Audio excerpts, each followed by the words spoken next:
Buenos días una vez más y que Dios le bendiga. Amén. Queremos dar gracias a nuestro Dios en este día. Las aflicciones de este tiempo, mis amados, no nos detienen para dar gracias al Señor. ¿Usted me entiende? No nos detienen.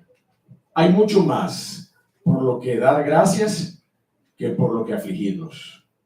Hay mucho más por lo que dar gracias que por lo que afligirnos. Hace poco orábamos insistentemente por la salud y la intervención soberana de Dios en la recuperación del hermano León Santana. Hoy el hermano León Santana está delante de la presencia de nuestro Dios. Y eso es una bendición. Que partió, que su familia ya no lo va a poder ver más, que ya no está en medio nuestro, que ha fallecido. La palabra de Dios nos dice que nosotros no debemos entristecernos como aquellos que no tienen esperanza. Y nosotros tenemos una firme esperanza en que lo veremos otra vez, en que Él está delante de la presencia de nuestro Dios en esta mañana, que en esta mañana Él está viéndole cara a cara, está deleitándose en su presencia. Y esa es una promesa, mi amado hermano, que está por encima de nuestra aflicción. Por eso damos gracias al Señor. También queremos deleitarnos con el testimonio, ¿verdad? Ya lo hemos compartido antes, pero mi hermano Finés y su esposa tuvieron la oportunidad de ministrar el evangelio a su abuela antes de partir recientemente. Y eso también es una gran bendición. Es una gran bendición, una gran garantía, un gran sosiego que trae a nuestras almas. Saber que una persona, ¿verdad?, tiene la oportunidad de ser predicada y que en su lecho tiene la oportunidad de racionalmente decir, sí, yo acepto a Cristo. Esa es una gran bendición. Y bueno, pues en la mañana de hoy quiero dar la bienvenida a su madre, la mamá de Zulemi, que está con nosotros, y su sobrina. Quiero que se ponga de pie para que la iglesia pueda saludarle. Esa es la mamá de Zulemi, ¿verdad? Y la sobrina de la mamá de Zulemi, prima hermana de Zulemi, ¿verdad? Sobrina suya, sobrina de Zulemi. Y bueno, quiero también aprovechar para pedirle al amigo de Rowdy, que vino con Rowdy, ponte de pie, por favor. Los tres están de visita en medio nuestro en esta mañana y queremos darle la bienvenida. 1, 2 y 3. Bienvenidos. Que Dios les bendiga. Que la palabra que será predicada esta mañana sea de bendición para sus corazones. Mis amados, el capítulo 23 de Mateo es conocido por ser el quinto gran discurso del Señor Jesucristo. Pero déjeme decirle, es el más incendiario de todos los discursos del Señor Jesucristo. Y por el cual muchos estudiosos entienden que, ¿verdad?, el Señor Jesucristo sentenció su pena de muerte por ese discurso que comienza él a compartir con los escribas y los fariseos en esa confrontación frontal que nosotros vamos a comenzar a ver en esta mañana, ¿verdad? No vamos a entrar en todas las demandas y los reclamos, sino que vamos a ver la introducción del capítulo 23. Vamos a detenernos un tiempo en el capítulo 23 de Mateo, porque vamos a analizar, ¿verdad?, cada uno de los lamentos, o como la palabra de Dios también le llama, cada uno de los ayes. Ay de vosotros, escribas y fariseos. Miren, 7 veces. Y realmente, si vamos a la literalidad de la expresión, ¿verdad?, encontrada allí en Mateo, 8 veces. 8 veces. Lo que pasa es que hay 7 de esas exclamaciones que se conforman a una misma estructura literaria. Y hay un octavo ay que se sale un poquito de esa estructura literaria. Pero son 8 reclamos que el Señor Jesucristo, ¿verdad?, promulga allí delante de aquellos hombres. Y no a sus espaldas. De manera frontal, el Señor Jesucristo. De manera frontal. no sin amor, no sin gracia, pero de manera frontal, ¿verdad? Llama a estos hombres hipócritas, hipócritas. Y en esta mañana lo que vamos a hacer es justamente esto, ¿verdad? Vamos a ver cómo el Señor Jesucristo introduce ese mensaje, introduce ese quinto gran discurso. Muchos entienden que es el último, ¿verdad? Otros entienden que el capítulo 24, que es un capítulo completamente escatológico, hablando de las cosas futuras, ¿verdad? Es el mismo discurso. Y por eso entienden que el Señor Jesucristo, ¿verdad? Habló 7 grandes discursos. Hay algunos que entienden que ese es un octavo discurso, porque eso es de una naturaleza diferente. Pero ese primer gran discurso ¿verdad? De los cuales podemos pasar lista, es ese primer discurso maravilloso, hermosísimo, que marca las pautas éticas del cristiano, que se llama el Sermón del Monte. El Sermón del Monte. ¿Usted lo recuerda? El Sermón del Monte, capítulo 5, 6 y 7 de Mateo. Ese es el primer discurso del Señor Jesucristo, en términos públicos. Luego el Señor Jesucristo, ¿verdad? Comparte con sus discípulos, pero también de manera pública, comisiona a los 12 apóstoles, allí en el capítulo 10 de Mateo, y los envía con ciertas pautas también. No hagáis esto, pero hacéis esto. Y primero a las ovejas perdidas de la casa de Israel. No vayáis por camino de gentiles. No llevéis alforja. No llevéis, mire, una serie de pautas. Y los comisiona, los licencia para que vayan y prediquen el evangelio del reino de los cielos. Esa declaración particular con esas pautas específicas para los llamados al ministerio, ¿verdad? Fueron dadas allí en ese primer gran discurso. El Señor Jesucristo dio un tercer discurso que fue esa maravillosa descripción del reino de los cielos por medio de todas aquellas parábolas. Capítulo 13 de Mateo, no sé si recuerdas cómo el Señor describió el reino de los cielos. Mire, el Señor Jesucristo vino aquí a la tierra con un solo negocio en mente. Predicar el reino de los cielos. Predicar el reino de los cielos. Y que el reino de los cielos sea conocido. Y padecer hasta la muerte en la cruz del Calvario para que el reino de los cielos pueda ser efectivo en la vida de todos aquellos que depositan su fe en esa obra de la cruz. Ese es el negocio del Señor Jesucristo. Y ese es el negocio en el cual usted y yo debemos andar en este tiempo. En el negocio del reino de los cielos. Predicar el reino de los cielos. Avanzar, empujar, como usted quiera llamarle. Arrastrar, alar por la soga de las oportunidades al reino de los cielos. Ya yo lo decía al inicio en esta mañana. El Señor nos ha dado como iglesia. Y yo siempre lo digo de esa manera. Nos ha dado como iglesia. Porque si a mí me da una cosa ahora, yo caigo redondo aquí. La iglesia tiene que continuar con ese ministerio. La iglesia tiene que continuar. Porque ese espacio Dios lo abrió para que el reino de los cielos fuese predicado. Amén. El reino de los cielos fuese predicado a manos de la iglesia. Y esa es mi oración constantemente, que la iglesia se involucre, en la predicación del reino de los cielos, la predicación del evangelio. Esta escuela, ¿verdad?, que queda por aquí, cerca de nuestro sector, nos ha invitado por 5ª vez este año, por 5º año consecutivo. Y se predicó la palabra de Dios allí, se distribuyó literatura, se abordó a personas, se tomó números y teléfonos y nombres. Y en el fin de semana estaba yo llamando a personas y enviándole guías de lectura bíblica, porque regalamos Biblias también. Avanzar, empujar el reino de los cielos.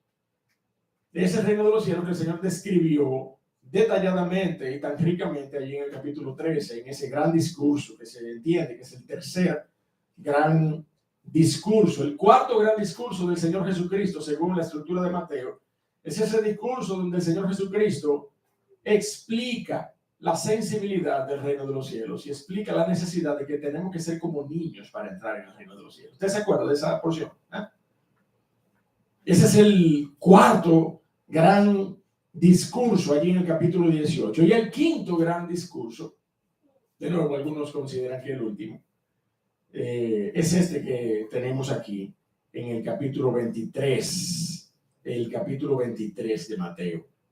Vaya conmigo, si usted no está allí, vaya conmigo al capítulo 23 ¿verdad? Y vamos a introducirnos en esa porción esta mañana. Pero yo quiero introducirme aquí con una palabra particular, una palabra específica que es la que define la práctica farisaica de asumir autoridad por encima de la que tiene inherentemente la palabra de Dios, la ley de Dios dada a Moisés. En ese momento, la ley de Moisés, como era conocida, ¿verdad? Y esa palabra, mi amado hermano, es la palabra que define el carácter de estos hombres. Esa palabra es la palabra usurpador. Usurpadores. Los fariseos y escribas habían usurpado la autoridad que solo debía tener la ley dada a Moisés. Ellos no estaban usurpando su función de líderes espirituales de la nación, pero estaban usurpando el rol de autoridad que solo le fue dada a la palabra de Dios. Como no usurpa el rol un hombre que es llamado al ministerio, pero ese hombre nunca puede ponerse por encima de la palabra de Dios. ¿Usted me entendía? La autoridad es la autoridad de la iglesia la tiene la palabra de Dios, no la tienen los hombres. La autoridad de la iglesia la tiene la palabra de Dios. Y eso es lo que el Señor Jesucristo, luego de exponer el corazón de estos usurpadores, termina reivindicando en esta porción que va desde los versos 1 al 12 en la mañana de hoy. Esa es la porción que vamos a estudiar en la mañana de hoy, sin entrar directamente a los lamentos, a los ayes, pero vamos a ver cómo el Señor Jesucristo introduce este tema, ¿verdad? Y lo vamos a ver por medio de este mensaje que hemos titulado Exponiendo el corazón usurpador. Dice la palabra de Dios en Mateo 23, versos 1 al 12. Entonces habló Jesús a la gente y a sus discípulos, diciendo: en la cátedra de Moisés se sientan los escribas y los fariseos. Así que todo lo que os digan que guardéis, guardadlo y hacedlo, mas no hagáis conforme a sus obras, porque dicen y no hacen. Porque atan cargas pesadas y difíciles de llevar y las ponen sobre los hombros de los hombres, pero ellos ni con un dedo quieren moverlas. Antes hacen todas sus obras para ser vistos por los hombres, pues ensanchan sus filacterias y extienden los flecos de sus mantos y aman los primeros asientos en las cenas y las primeras sillas en las sinagogas y las salutaciones en las plazas, y que los hombres los llamen rabí, rabí. Pero vosotros no queráis que os llamen rabí, porque uno es vuestro rabí o maestro. Uno es vuestro maestro, es la misma palabra. Uno es vuestro maestro, el Cristo, y todos vosotros sois hermanos. Y no llaméis Padre vuestro a nadie en la tierra, porque uno es vuestro Padre, el que está en los cielos. Ni seáis llamados maestros, porque uno es vuestro maestro, el Cristo. El que es el mayor de vosotros, ¿qué dice la Biblia? Sea vuestro siervo, sea vuestro servidor. Porque el que se enaltece será humillado, y el que se humilla, mire, será enaltecido.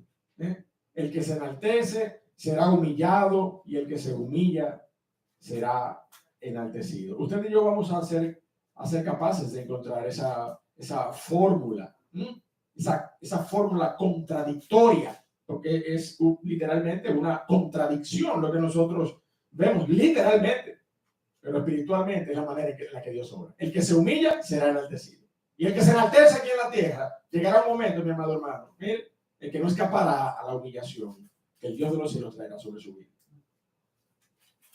El que se enaltece será humillado, y el que se humilla será enaltecido. De esta forma cierra el Señor Jesucristo la introducción de lo que es el capítulo 23, que contiene 8 grandes lamentos. 7 de ellos con una estructura completamente homogénea, y el otro, el octavo de ellos, difiere un poco, pero igual es un lamento terrible en contra de los escribas y los fariseos. Y eso es lo que vamos a estar viendo durante estas semanas que siguen, Dios mediante. Ojalá que cada uno de vosotros y un servidor que estamos aquí en esta mañana podamos compartir juntos el desarrollo de este capítulo 23. Es nuestro deseo, aún, ¿verdad? De los que no estarán con nosotros físicamente porque tienen que viajar, pueden darle seguimiento a esta serie de sermones por medio de nuestras plataformas virtuales. Así que vamos a orar, mi amado hermano, para entregar esta porción en las manos del Señor y que pueda dirigir nuestro entendimiento de ella. Dios del cielo, una vez más te damos gracias. Y queremos, Señor, que esta porción de tu palabra hable en nuestros corazones en esta mañana, oh Señor, nos confronte para construir a Cristo en nuestras vidas. Bien que tiene primero que destruirnos a nosotros para que Cristo sea construido, pero estamos dispuestos, estamos necesitados de que eso ocurra. Oh Dios, obra en medio nuestro, Padre amado, con tu palabra, pero con el poder de tu Espíritu Santo, en el nombre de Jesús. Amén. La manera como el Señor Jesucristo aborda el tema del reconocimiento de los hombres en el capítulo 6 de Mateo. Yo quiero que usted me acompañe allí, capítulo 6 de Mateo, porque es una porción que vimos hace un tiempo, al inicio de este estudio, ¿verdad? En el capítulo 6 de Mateo, usted y yo podemos encontrar allí en el verso 1, capítulo 6, verso 1, guardaos de hacer vuestra justicia delante de los hombres, para ser vistos de ellos. De otra manera, no tendréis recompensa de vuestro Padre que está en los cielos. Cuando, pues, des limosna, no hagas tocar trompeta delante de ti, como hacen los, ¿quiénes? Los hipócritas, como hacen los hipócritas. Es como, mira, es como un preludio de los 7 reclamos que el Señor les hizo a los escribas y los fariseos en el capítulo 23. Ya él está utilizando aquí la palabra, ¿verdad?, que reiteró a los escribas y los fariseos. No seáis, pues, como los hipócritas, no como hacen los hipócritas en las sinagogas y en las calles, para ser alabado por los hombres. De cierto os digo que ya tienen su recompensa. Usted lo que buscaba era que lo vieran. Bueno, pues mire, ya lo vieron. Ya lo vieron. Ya figuró. No espere mayor recompensa que la que le ha otorgado el despliegue de su piedad delante de los hombres. Porque si usted lo que buscaba era que lo vieran los hombres, ya lo vieron. Ya lo vieron. Y la dimensión de ese reclamo, volvemos a Mateo 23. La dimensión de ese reclamo, mi amado hermano, allí en el capítulo 6, trata de manera particular sobre el tema del reconocimiento de los hombres. Yo recuerdo que hablábamos en ese momento y decíamos, es muy normal, es muy natural del hombre, del ser humano, el querer ser reconocido. El querer ser reconocido por las cosas que hace, por su trabajo. Las empresas hasta establecen un programa de reconocimiento, ¿sí o no? El empleado del mes, por ejemplo, un reconocimiento, porque eso motiva al empleado de alguna manera. Y miren, la palabra de Dios misma, las escrituras mismas, no nos dejan sin ejemplo. Cuando el Señor refiere la parábola de los talentos, que Él dice que habrá un momento en que el Dios de los cielos diga, bien, buen siervo y fiel, sobre poco has sido fiel, sobre mucho te pondré, entra en el gozo de tu Señor. Eso es un reconocimiento, ¿sí o no? Es un reconocimiento por la manera en que tú fuiste diligente al poner a producir los dones que Él te dio y los talentos que Él te dio. Es un reconocimiento. Entonces nosotros veíamos en ese momento que el tema del reconocimiento y el cómo manejar delicadamente, ¿verdad?, delante de nuestro Dios, el tema del reconocimiento, saber de quién es que yo busco reconocimiento. Porque la palabra de Dios nos enseña que si es de los hombres que usted está buscando reconocimiento, mire, ya lo vimos, ¿verdad?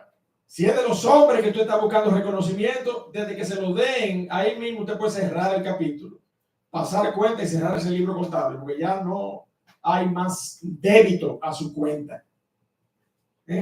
Ya usted obtuvo lo que buscaba, el reconocimiento de los hombres. Pero también veíamos en ese momento a quién es que yo realmente le tengo que dar la gloria cuando soy reconocido. ¿Sí o no? Cuando usted es reconocido, ¿qué es lo que usted y yo tenemos que decir como creyentes y personas que tenemos a Dios en el centro de nuestras vidas? Ay, mi hermano Rowdy, qué bendición, mira, excelente. No, la gloria del Señor. ¿Sí o no? La gloria del Señor. Mía no es. Mía no es, no, Señor. No me dé ninguna gloria, que no quiero gloria alguna. La gloria le pertenece a Cristo. Dice, yo soy un siervo de Cristo. Mire, cualquier cosa que genere en otros el reconocerme, no, yo tengo que inmediatamente declararlo con mi boca. No, eso, olvídate, dar la gloria a Cristo. Dar la gloria a Cristo, que Él es el que ha permitido esto. Y esa es la manera en la que usted y yo constantemente, cotidianamente, de una forma muy natural, podemos, ¿verdad? Ajustar a la voluntad de Dios el tema de los reconocimientos. El reconocimiento del ser humano. Esa necesidad de ser reconocido. Lo veíamos en el capítulo 6. Pero ahora en el capítulo 23 la dimensión es diferente. La dimensión es una dimensión diferente porque alcanza el terreno de la gloria de Dios. Y alcanza el terreno de la autoridad de la palabra de Dios. Y eso, mi amado hermano, es muy sensible, es muy peligroso, porque Dios no comparte su gloria con nadie. Y lo que nosotros vemos en esta porción es justamente personas que se habían propuesto y habían dispuesto sus vidas para sentarse en la cátedra de Moisés. Sentarse en la cátedra de Moisés. Y eso, mi amado hermano, tiene mucho que ver exactamente con el usurpar la gloria de nuestro Dios. Con el usurpar la gloria de nuestro Dios. Es posible que a nosotros se nos distorsione un poquito el sentido de las palabras y entendamos que esto de que ellos estaban sentados en la cátedra de Moisés tiene que ver con la enseñanza de la ley. Pero vamos a entrar en la porción para que usted entienda con claridad lo que el Señor Jesucristo quiere decir con esta palabra. Verso 1 de Mateo 23.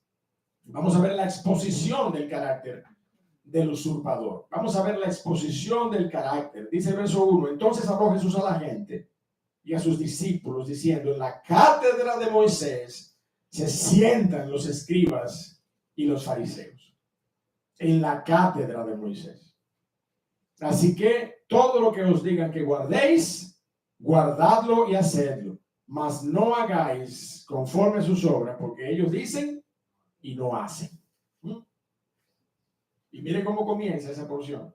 Yo quiero hacer énfasis en esto, porque el Señor Jesucristo, usted sabe cuál era la descripción del carácter del Señor Jesucristo. El Señor Jesucristo era un hombre que no se cuidaba de nadie. Y el Señor Jesucristo, sus palabras rebosaban de gracia, rebosaban de gracia y rebosaban de amor para impactar el corazón de las personas, de las gentes, para salvación, para arrepentimiento. Pero cuando el Señor Jesucristo tenía que decir las cosas, las decía con claridad. Y si nosotros vemos ahí, mira el verso 1 que dice, entonces habló Jesús a la gente y a sus discípulos. Usted y yo no podemos perder de vista que el Señor Jesucristo estaba de frente a los escribas y a los fariseos. E incluso a los sacerdotes del Sanedrín, a los saduceos. ¿Usted se acuerda de este grupo, de todos estos grupos que confrontaron al Señor Jesucristo? Mira, los ancianos de Israel, los escribas, los fariseos y los saduceos. 4 grupos diferentes, representativos de las casas de Israel, de las familias de Israel, de la autoridad de la nación de Israel, confrontando al Mesías, confrontando al Cristo. Y en este momento, en el verso 1, dice, entonces habló Jesús a la gente y a sus discípulos. Está bien, eso es lo que leemos. Pero no se le olvide que el Señor Jesucristo venía de ser confrontado con los escribas y los fariseos, y ellos estaban ahí. Ellos estaban ahí. De manera que la reprensión que nosotros vamos a escuchar desde este mensaje en adelante y los siguientes fue de frente, mi amado hermano. Estaban siendo amonestados directamente en sus caras por el Señor Jesucristo. Los fariseos y escribas venían usurpando un papel de autoridad que no les fue dado. Sí, a ellos les fue dado el rol, fueron comisionados para la interpretación y la enseñanza de la ley de Moisés, para la interpretación y la enseñanza de la ley de Dios al pueblo. Pero no les fue dado de ahí a que ellos se sentaran en la cátedra de Moisés. Y esta palabra, mi amado hermano, de nuevo, quiero hacer la aclaración. Esta palabra tiene muy poco que ver con, usted sabe, lo que nosotros tal vez conocemos hoy, una cátedra o un libro, o una enseñanza particular. No, esta palabra en términos originales y llanos es un asiento, una silla. Y la palabra cátedra se usa en esta porción igual que como el Señor Jesucristo la usa cuando entró al templo allí y volteó las mesas y las sillas y las cátedras, dice esa porción, de los cambistas allí en el templo. La misma palabra. De manera que, lejos de pensar que estos hombres no estaban capacitados para enseñar o no estaban autorizados para enseñar, no, ellos estaban autorizados para enseñar la palabra de Dios. Ellos estaban autorizados para enseñar la palabra de Dios. Como está hoy autorizado para enseñar la palabra de Dios, para capacitarse en la palabra de Dios, para estudiar la palabra de Dios, para ministrar la palabra de Dios, todo hombre que es llamado al ministerio. Pero eso es una cosa. Otra cosa es que se siente en la silla de autoridad que le corresponde la palabra de Dios. Y estos hombres estaban haciendo justamente eso. Estaban despojando a la ley de Jehová, a la ley de Moisés, de su autoridad inherente, y ellos estaban ocupando esa autoridad.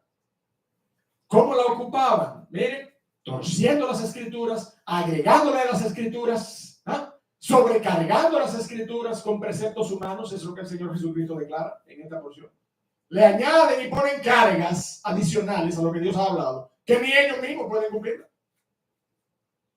Entonces, cuando usted y yo vemos a personas, mire, eliminando porciones de la palabra de Dios o agregando porciones a la palabra de Dios, usted y yo tenemos que entender que estamos delante de un escenario similar. Una persona que se está arrogando la autoridad de la palabra de Dios, de modificar la palabra de Dios, de editar la palabra de Dios, o aún de decir que la palabra de Dios en este tiempo tiene que ser modernizada, que tiene que ser actualizada, porque es una palabra que ya tiene más de 2000 años y que debe ser actualizada.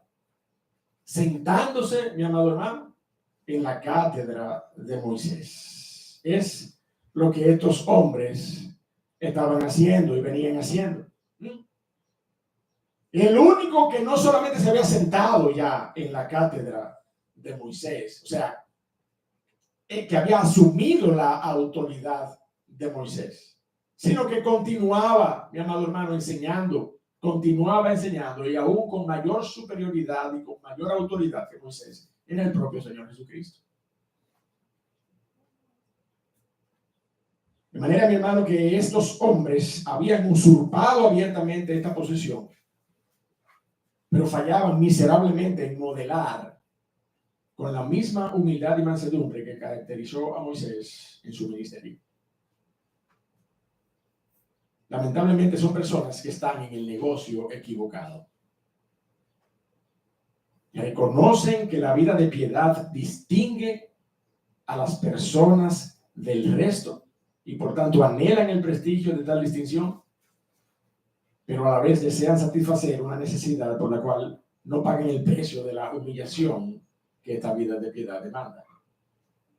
La palabra de Dios dice que todo aquel que quiera ser discípulo de Cristo debe negarse a sí mismo, debe tomar su cruz día a día y seguir a Cristo. Eso está, pero a años luz de una actitud de querer sentarse en una silla de autoridad para vivir la vida cristiana. Y es exactamente lo que el Señor Jesucristo está reclamando a estos hombres. El Señor estaba exponiendo la verdadera naturaleza del corazón de aquellos que lideraban la nación de Israel. Tal como la Biblia hoy expone los corazones de muchos que quieren levantarse por sí mismos como líderes de las iglesias de Cristo sin las evidencias de un llamado para esta labor, únicamente motivado por el renombre que conlleva. Ya lo leímos, el hermano Johnny lo leyó al inicio, 2 Timoteo, capítulo 3. Yo no lo voy a leer de nuevo, pero mire cómo dice el verso 5. Tendrán apariencia de piedad, pero negarán la eficacia de ella. A estos hombres, dice la Biblia, evita a tales hombres. ¿Cómo podemos nosotros darnos cuenta rápidamente si una persona quiere servir o quiere asumir la autoridad y sentarse en la cátedra de autoridad de la iglesia? Mire su ejemplo. Mire su ejemplo, mire su vida. Si solo dice y no hace, mire, ya es suficiente evidencia. Ya es suficiente evidencia, mi amado hermano. Todo lo que os digan que guardéis, guardadlo y hacedlo, mas no hagáis conforme a sus obras, porque dicen y no hacen, dice la palabra de Dios. Ahora yo quiero poner un ojo aquí bastante pertinente, porque tenemos que entender que el Señor Jesucristo, cuando dijo, hagan todo lo que ellos digan que hagan, el Señor Jesucristo se refería justamente a toda la observancia ceremonial que le correspondía a Israel en ese tiempo. Hagan todo lo que ellos digan que hagan, todo lo que está en la ley, que ellos digan que hagan, háganlo. Háganlo. Pero usted y yo, mi amado hermano, tenemos que tener en cuenta, incluso con tales hombres hoy, en medio de las iglesias y en medio de los escenarios que muchas veces se disponen ellos mismos para predicar lo que llaman un evangelio, que no muestra a Cristo como Señor y Salvador, como autoridad, y a su palabra como espada de dos filos, dejada para que ella sea predicada y que por medio de la predicación venga la fe que puede salvar. Esa es la fórmula sencilla, mi amado hermano. Esa es la fórmula sencilla. El único que fue dado para salvación y vida eterna fue Cristo Jesús. Amén. Lo único que fue dejado para que nosotros conozcamos a Cristo es su palabra. ¿Sí o no? Y por el único medio que la fe viene es por la predicación de su palabra. ¿Sí o no? Porque la fe viene por él. Oír cualquier cosa. Oír chisme. Oír disparate. Oír novela. Cuentos de callejas. No, oír la predicación de la palabra de Dios. Porque el evangelio, por el evangelio se revela la justicia de Dios. La justicia de Dios, por fe y para fe. Entonces, mi amado, mire, tome esos bloques conceptuales y únalos en una cadena bastante coherente. El único que fue dejado, el único que fue enviado a morir en una cruz para salvación de todo aquel que cree fue Cristo. Lo único que me revela a Cristo es su palabra. Y la palabra y su predicación es lo único que puede traer la fe a mi corazón, porque la fe viene por el oír. Ahí no hay espacio para autoridad humana. Ahí no hay espacio para autoridad humana. No hay manera en que la voluntad o la autoridad del hombre pueda intervenir en esa cadena de gracia que puede traer a un alma a salvación y vida eterna. Por eso cuando el Señor Jesucristo decía eso, todo lo que os digan que guardéis, guardadlo, se refiere a las observancias rituales de la ley para los judíos en ese momento. En ese aspecto, esos escribas y fariseos, mire, eran cuadrados. Ahí sí ellos eran cuadrados. Y usted podía estar seguro de que lo que ellos decían, usted tenía que hacerlo. Porque usted estaba pautado por la ley a guardar una serie de observancias, mi amado hermano. Pero venida la hora de la cruz, venida la hora de la cruz, habiendo sido predicado Cristo y habiendo nosotros conocido la verdad, hemos venido a ser verdaderamente libres. Libres de la ley, libres del peso de esas observancias, pero siervos de la justicia. Gloria a Dios. Siervos de la justicia para glorificar a Cristo con una vida de santidad. Ya no con una vida de temor al cumplimiento de esas ordenanzas, sino con una vida de gozo y deleite en Cristo, porque Él me ha redimido. Amén. Eso es, mire, mi hermano, ese es el evangelio. Ese es el evangelio y usted tiene que entenderlo de esa manera. Usted y yo no estamos llamados a sujetarnos a ninguna autoridad humana en términos espirituales. Sí, tenemos autoridades para la regulación de la vida en sociedad, claro que sí. Y a esas autoridades la palabra de Dios llama a sujetarnos. Pero en términos espirituales, mi hermano, mire, lo que hizo Cristo en la cruz es suficiente. Es suficiente.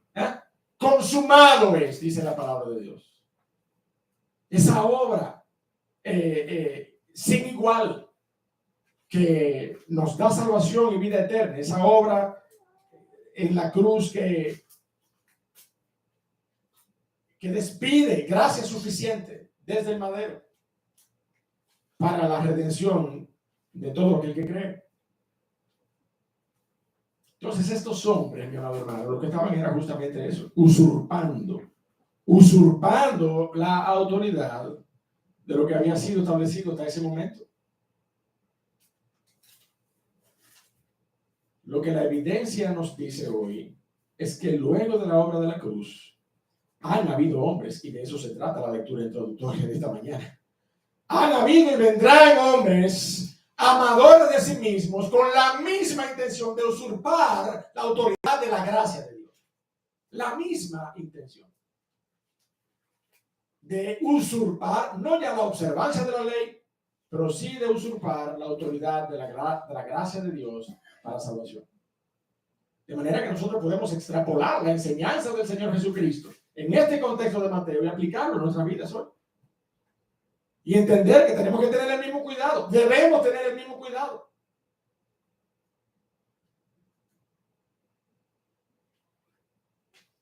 Y esa es la realidad, mi amado hermano, de esta confrontación particular que el Señor Jesucristo hace.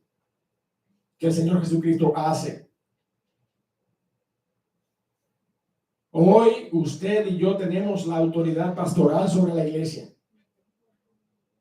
Pero por encima de ella está la autoridad de la palabra de Dios. Y usted está llamado por ella misma a estudiar su palabra para que pueda confirmar con la ayuda del Espíritu las cosas que son expuestas y enseñadas y predicadas. Un pastor hoy no tiene la autoridad por encima de la palabra de Dios para decir todo lo que la iglesia debe guardar y todo lo que la iglesia debe hacer. De manera que usted y yo entendamos que eso también aplica para nosotros hoy. No, tenemos que entender el contexto en medio del cual el Señor Jesucristo les dijo a los hombres en aquella época, todo lo que ellos digan que hagan, háganlo. Pero no hagan conforme a lo que ellos hacen. La palabra de Dios, mi amado hermano, es autoritativa. La autoridad pastoral descansa en la autoridad de la Biblia. Si se salió de lo que le dice la Escritura, perdió su autoridad ante la iglesia. Yo se lo voy a decir otra vez. La autoridad pastoral es real y usted tiene que someterse a ella conforme a lo que dice la palabra. Pero siempre que ese pastor se sujeta a la Biblia. Una vez ese pastor se sale de la Biblia, perdió su autoridad en medio de la iglesia. Y estos hombres estaban modelando ese proceder en relación a la ley de Moisés. Por eso se sentaban con la autoridad de la cátedra de Moisés. Y hoy hay hombres que se sientan usurpando la gracia de nuestro Señor Jesucristo. En la cátedra de la cruz, usurpando la gracia de nuestro Señor Jesucristo. Ese era el carácter, pero ahora yo quisiera hablar un poquito de la conducta del usurpador. El Señor la expone también, verso 4 en adelante, del capítulo 23. Porque atan cargas pesadas y difíciles de llevar. El Señor exponiendo la conducta del usurpador.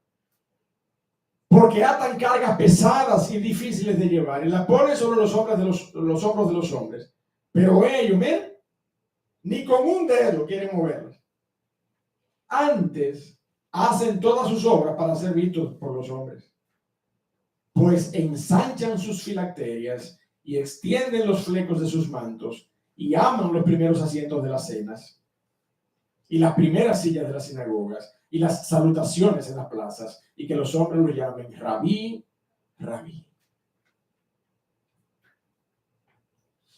Ciertamente fue Dios en su palabra que estableció una serie de aditamentos y de características y de representaciones particulares con respecto al llamado de algunos hombres, y tenían que ser observados. Esas filacterias y esos flecos en los mantos no fue lo que se le inventaron. Acompáñenme, Deuteronomio capítulo 6, por favor, rápidamente para que lo veamos. Y usted entienda que fue Dios que estableció eso. Pero al final, mi amado hermano, de esta breve lectura que vamos a tener del Antiguo Testamento, usted y yo vamos a tener que llegar a la conclusión entonces. Y yo me la quiero reservar para después de la lectura. Deuteronomio 6. Deuteronomio 6. Verso 4 al verso 9. Dice, oye Israel, usted conoce esa porción. El Shema Israel. Oye Israel, Jehová nuestro Dios, Jehová uno es. Y amarás a Jehová tu Dios de todo tu corazón y de toda tu alma y con todas tus fuerzas. Y estas palabras que yo te mando hoy estarán sobre tu corazón y las repetirás a tus hijos y hablarás de ellas estando en tu casa y andando por el camino y al acostarte y cuando te levantes. Y mira el verso 8. Y las atarás como una señal en tu mano y estarán como frontales en tus ojos. Eso era literal para los judíos, hermano. Ellos preparaban porciones de la ley y se la ataban en sus manos y se la ataban en sus frentes. Y esa disposición y esa actitud, esa disposición de tener porciones de la palabra atados a sus vestidos, mire, glorificaba a Dios de los cielos, porque eso era lo que Dios les estaba instruyendo allí. Y las atarás como una señal en tu mano y estarán como frontales en tus ojos. Eso no es figurativo, eso es literal. Y los escribirás en los postes de tu casa y en tus puertas. Miren el capítulo 22 ahora. Miren el capítulo 22 de Deuteronomio, por favor. Capítulo 22 de Deuteronomio, ahí mismo. Capítulo 22 de Deuteronomio. Verso 12. Verso 12. ¿Usted lo ve ahí? ¿Qué dice ahí? Te harás, ¿qué cosa? Flecos en los 4 puntos de tu manto con que te cubran. No fue que ellos se lo inventaron. Dios estableció ciertos distintivos aún hasta para el atuendo, no solamente para el carácter, hasta para el atuendo de los hombres que él había llamado al ministerio del sacerdocio y de la enseñanza y de la escritura y de la preservación de la escritura de la palabra de Dios, los escribas. Y yo lo voy a buscar números 15, no lo busques, números 15, 37 si quieres, no, yo lo leo. Dice, y Jehová habló a Moisés diciendo, estamos en números 15, 37. Y Jehová habló a Moisés diciendo, habla a los hijos de Israel y dile que se hagan franjas en los bordes de sus vestidos por sus generaciones y pongan en cada franja de los bordes un cordón de azul y os servirá de franja para que cuando lo veas os acordéis de todos los mandamientos de Jehová para ponerlos por obra y no miréis en pos de vuestro corazón y de vuestros ojos y en pos de los cuales os prostituyáis, para que os acordéis y hagáis todos mis mandamientos y seáis santos a vuestro Dios. Yo, Jehová, vuestro Dios, que os saqué de la tierra de Egipto para ser vuestro Dios. Yo, Jehová, vuestro Dios. Distintivos, mi hermano. Distintivos. Y todo lo que la ley fue dicha, miren, apuntaba a Cristo. Todos estos distintivos, mi hermano, era para que cuando el Mesías anunciado se manifestara delante de los hombres fueran capaces de reconocer en Cristo al Salvador. Y poder dejar de lado todas esas instrucciones. Poder dejar a un lado como nosotros, por gracia, vivimos hoy, amparados y descansando en la obra de la cruz, ajenos a estas observancias particulares, porque hemos recibido libertad por medio de Cristo. Pero estos hombres, mi amado hermano, miren, y esta es la conclusión a la que yo quería llegar ahorita. Aún por las cosas que Dios había establecido, aún por medio de ellas, estos hombres estaban siendo capaces de quitar la gloria de Cristo, de eliminar la gloria de nuestro Señor Jesucristo. El pecado del corazón del hombre, mi amado hermano, es capaz de hacer eso, de tomar los aditamentos, los medios de gracia que Dios establece para que conozcamos a Cristo y usarlos en contra de la gloria de nuestro Señor Jesucristo y en contra de la voluntad de Dios para sus hijos. No nos vayamos muy lejos, mi amado hermano. Nosotros repartimos decenas de Biblias esos días allí en la escuela. Y una de las advertencias que yo constantemente les daba a esas personas a quien yo les regalaba Biblia. Yo, miren, yo se la voy a regalar, pero no es para que usted la tenga abierta en el Salmo 91 cogiendo polvo. Usted sabe. Porque ese no es el objetivo de la Biblia. No, un bicuí ahí. Entonces dígame usted si eso no es exactamente lo mismo. La palabra de Dios dada a los hombres para que conozcamos a Cristo y la usamos en contra de la voluntad de Dios para nuestras vidas. Abierta allí, nunca la vemos.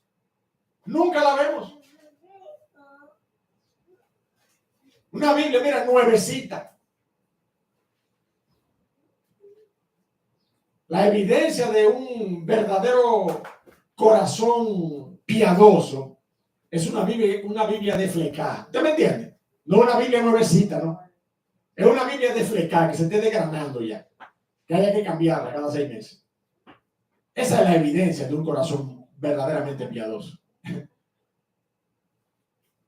Pero estos hombres estaban utilizando, mire, todo lo que Dios había establecido como elementos artificiales, y ellos se estaban sentando en la cátedra de Moisés.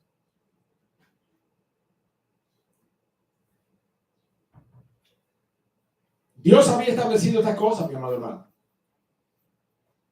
Pero lo que Dios no había establecido ni había confeccionado, mi amado hermano, que es producto del pecado del corazón del hombre, es un corazón lleno de orgullo, capaz de partir de lo que Dios ha instruido para usurpar una autoridad y una gloria que solamente le pertenece a Cristo Jesús. Este es el carácter y la conducta de un usurpador. Que dicho sea de paso, mi amado hermano, es el carácter y la conducta de Satanás. El primer usurpador. El padre de los usurpadores, que quería la gloria de Dios. La hipocresía que caracterizaba a estos hombres, amando los primeros asientos en las cenas, las primeras sillas en las sinagogas y las salutaciones en la plaza y que los hombres le llamen rabí, rabí. Esa hipocresía, mi amado, consta, yo quiero que tú lo sepas, consta de 2 operaciones a través de las cuales se manifiesta el usurpador. La simulación es una de esas características y la otra es la disimulación. Son diferentes. El simulador, ¿qué es lo que hace? El simulador está haciendo un papel que no le corresponde, que no es el de ese es el simulador, ¿verdad que sí? Va allí en medio de una empresa y comienza y dice que tiene tantos títulos, que tantos grados, ¿verdad? Simulando lo que no es. Ese es el simulador. Y el disimulador, evidentemente, si tú lo analizas desde el punto de vista contrario, es el que está ocultando lo que verdaderamente es. Está disimulando. Está disimulando para que no se vea su verdadera identidad. Y esa es la característica del usurpador, mi amado hermano. Ambas son características de una actitud y de un corazón hipócrita. Este es el tipo de corazón que gobernaba a los hombres de aquella época, que hacían tocar trompeta delante de ellos en las sinagogas y en las calles para ser alabados de los hombres, dice la palabra de Dios.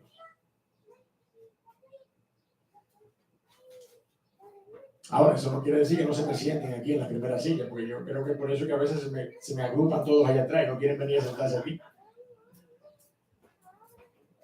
No, usted puede sentar ahí. Usted puede sentarse ahí adelante, eso no es problema. El problema es su corazón. ¿Qué me entiende? El problema es el corazón. El problema no es el asiento que usted ocupe en las iglesias. El Señor Jesucristo ya había dicho y había hablado: de cierto os digo que ya tienen su recompensa. Ese es el principio bíblico, mi hermano, de la siembra y la cosecha.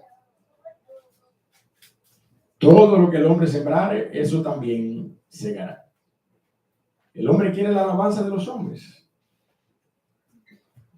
Tenga pues la alabanza de los hombres. Pero no espere más alabanza, mi amado hermano. No espere más alabanzas. No espere mayores y más plenas alabanzas que esas. Porque las alabanzas y la gloria eterna que Dios ha prometido, mi amado hermano, es para aquellos que en humildad reconocen la autoridad de Cristo sobre sus vidas, viven bajo el señorío de Cristo en sus vidas. Y en esa actitud, mi amado hermano, glorifican al Dios de los cielos.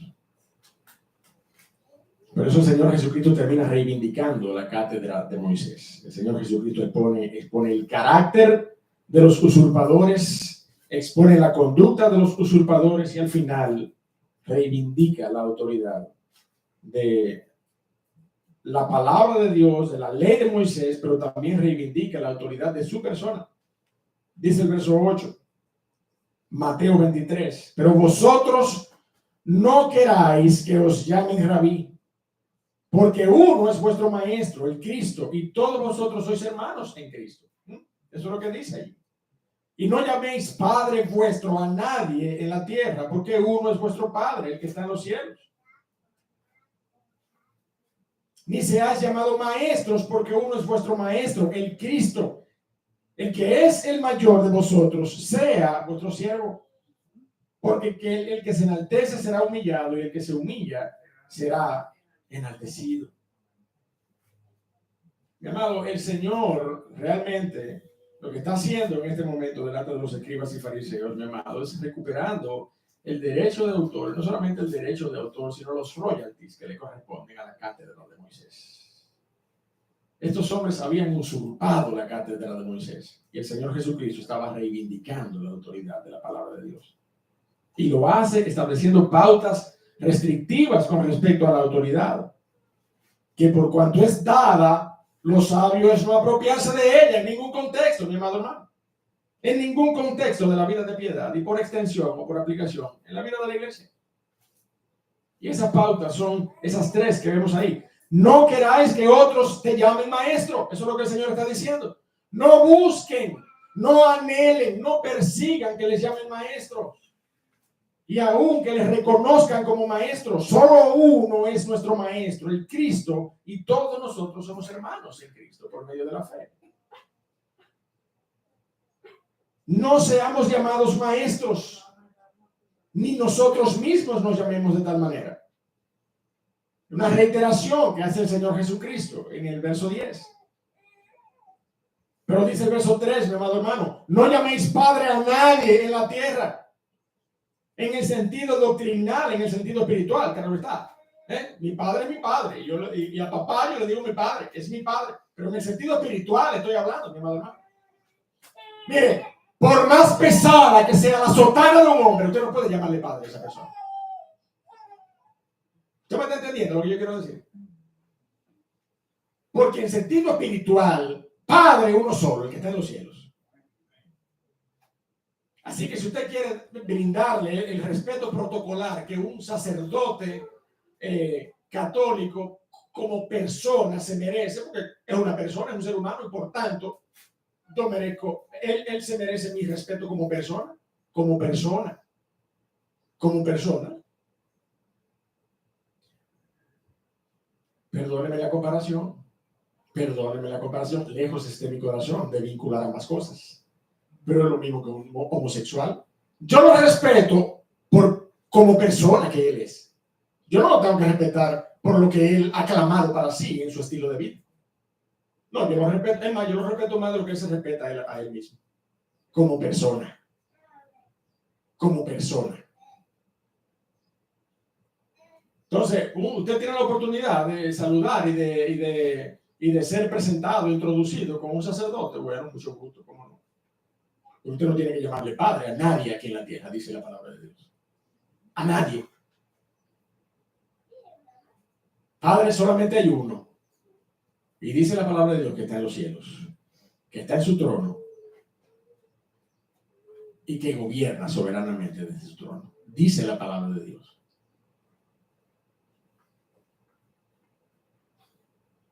Santiago se hace eco de lo mismo en su epístola, posiblemente habiendo escuchado al Señor Jesucristo.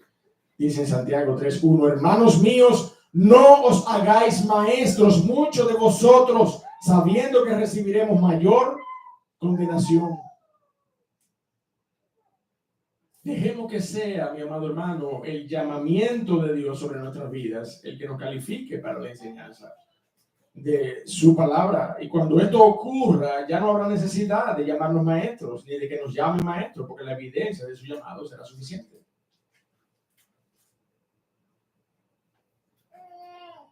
Marcos capítulo 10 nos lo recuerda con claridad, esta enseñanza reiterativa del Señor Jesucristo con respecto a la humildad y a la jerarquía en el cuerpo de Cristo. El que quiera hacerse grande entre vosotros será vuestro servidor, y el que de vosotros quiera ser el primero será siervo de todos. Y mire cuál es la comparación que el Señor Jesucristo usa. Verso 45, porque el Hijo del Hombre no vino para ser servido, sino para servir y para dar su vida en rescate por muchos. El Hijo de Dios no vino para ser servido, sino que vino para servir. Conclusión, mi amado hermano, en esta mañana. El corazón del usurpador queda expuesto en la palabra de Dios. El corazón del usurpador se apropia de la autoridad que solamente la palabra de Dios tiene. El corazón del usurpador, dice la palabra de Dios, hace la cosa para que la gente lo vea. Y ya tiene su recompensa de los hombres. Pero él da mayor gracia, dice su palabra. Dios resiste a los soberbios y da gracia a los humildes.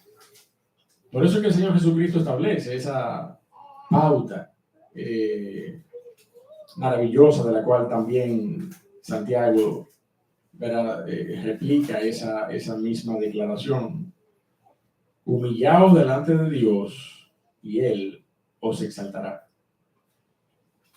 Mi amado hermano, la palabra de Dios nos llama justamente a eso, a apreciar, a deleitarnos, a maravillarnos con la gloria y la autoridad del señorío de Cristo en nuestras vidas y en medio del cuerpo de Cristo en la iglesia.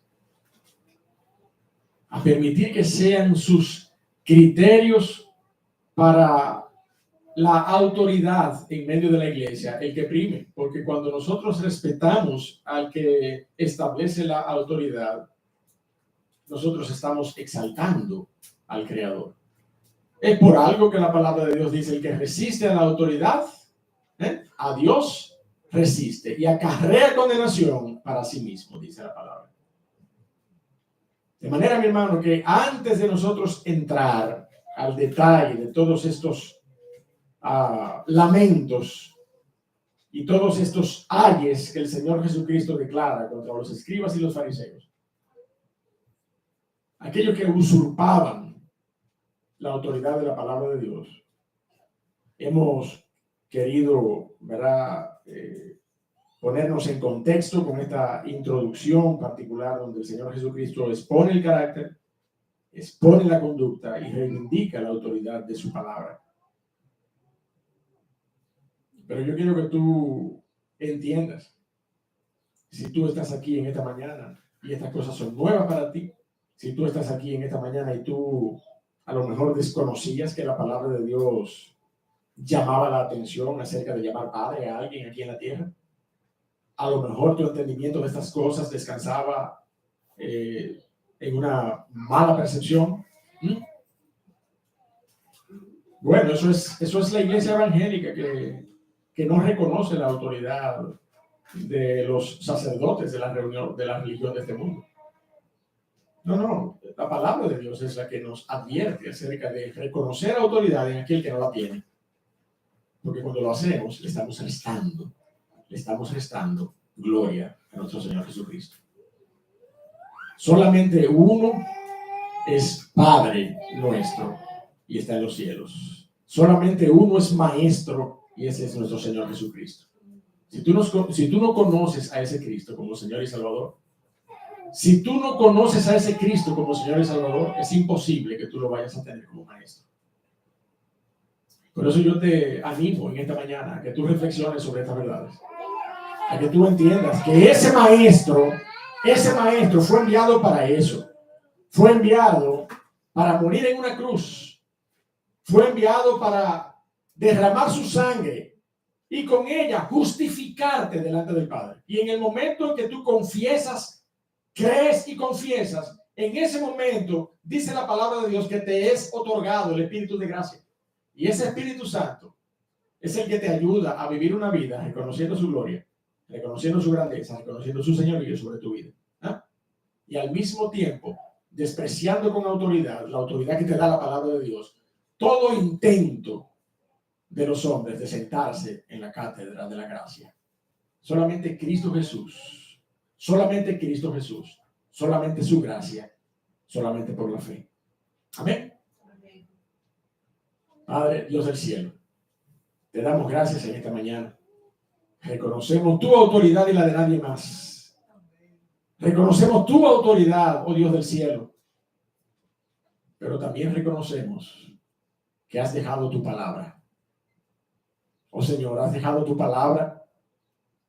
La palabra encarnada, oh Señor, tomó forma de siervo y vino al medio nuestro a morir y a derramar su sangre en una cruz. Pero la palabra revelada está en nuestras manos. Oh Señor, y es nuestra herramienta, es nuestra guía de fe y nuestra guía práctica. Ayúdanos entonces, Dios del cielo, porque ella es la espada del Espíritu también. Por eso nuestro ruego, nuestro clamor en esta mañana es que tú nos ayudes por medio de él, partiendo nuestros corazones y los tuétanos de nuestros huesos, dice tu palabra. Si fuera necesario, oh Señor, humíllanos, quebrántanos, oh Señor, con tu palabra. Y ayúdanos a ver a Cristo como Señor de nuestras vidas, entregándole toda autoridad y toda potencia, porque solamente a él le pertenece. Si hay alguno en esta mañana, o conectado, que esté conectado con nosotros viendo este mensaje, viendo esta exposición, que no tiene a Cristo en su corazón como Salvador y Señor, hoy es el día en que su corazón puede ser entregado, puede ser traído en plena certidumbre de fe a los pies de la cruz. Si tú estás en esta mañana, en este lugar, y no conoces a Cristo, tú puedes orar al Dios del cielo, tú puedes clamar al Dios de los cielos, no sin antes entender tu condición de pecado y venir arrepentido a la cruz de Calvario. Clama a Dios en oración. Clama a Dios en oración. Pídele que perdone tu pecado. Pídele que perdone tu condición de pecado. Nadie tiene que conocer tu historia de pecado, pero tú puedes estar seguro que Dios la conoce en detalle. Por eso te ruego, oh Dios del cielo, que tú puedas mover los corazones en esta mañana. Y tú puedas traer almas a la convicción de pecado, de justicia y de juicio. Si hubiera alguien así en esta mañana,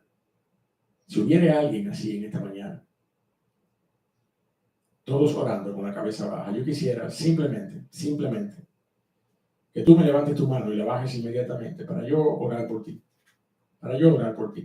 ¿Hay alguien así?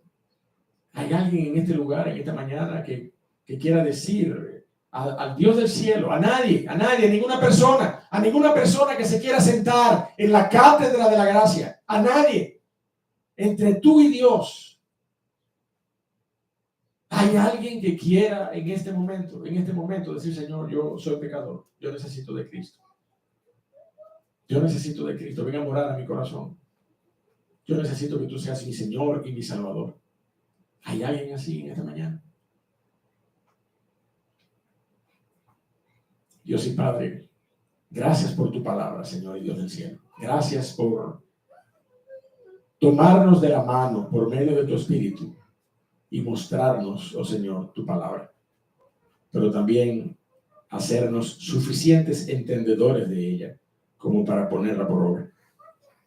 Ayúdanos, oh Señor, en este propósito de nuestros corazones. En el nombre de Cristo. Amén.